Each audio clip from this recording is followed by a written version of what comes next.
Disturbing new video is shedding light on a deadly 2017 police shooting of a teenage murder suspect as he tried to run away. Their surveillance video shows very clearly the 16-year-old climbing a fence and then falling to the ground after being shot. Now the teenager's parents are suing over his death. Our lead national correspondent David Begna was here now with more on this story. What are police saying? Because the video does not look good. Well, so look, it's all going to come down to this civil lawsuit, and the jury's going to have to decide, was the shooting justified? There were 3 different separate agencies who investigated the case and ruled the shooting was justified. They said at the time the teenager, who was unarmed, was suspected of murder.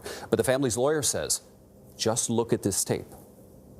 April 15th, 2017, 16-year-old Isaiah Marietta Golding leaps a fence and runs from the police after a traffic stop.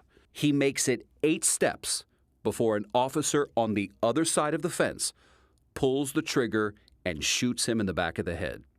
Isaiah crumples to the ground. Police say there is more to this story than just how it ended. Body cam footage from one of the officers shows that it started about a minute earlier when a car that was driven by Isaiah's brother was stopped at a shopping center.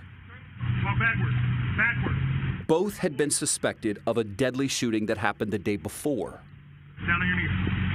Down on your knees. Isaiah takes off running. Police start chasing him across a road, then over the fence, and that's when you can hear the fatal shot. Sergeant Ray Villavazzo, the officer identified in the lawsuit as the one who pulled the trigger, said that during the chase, Isaiah reached for his waistband multiple times, and that's why the sergeant says he feared for his life. Police say Isaiah Marietta Golding was known to carry a gun, and he was on the grounds of a preschool when he was shot. The lawsuit, which was filed by Isaiah's mother, claims that during the foot chase, Isaiah never threatened an officer or made any threatening gestures, and that nothing Isaiah might have done justified the use of deadly force.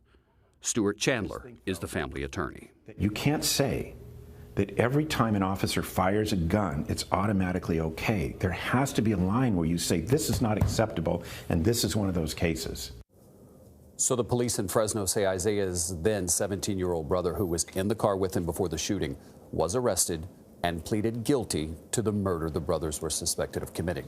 But the family's lawyer says that shouldn't matter here.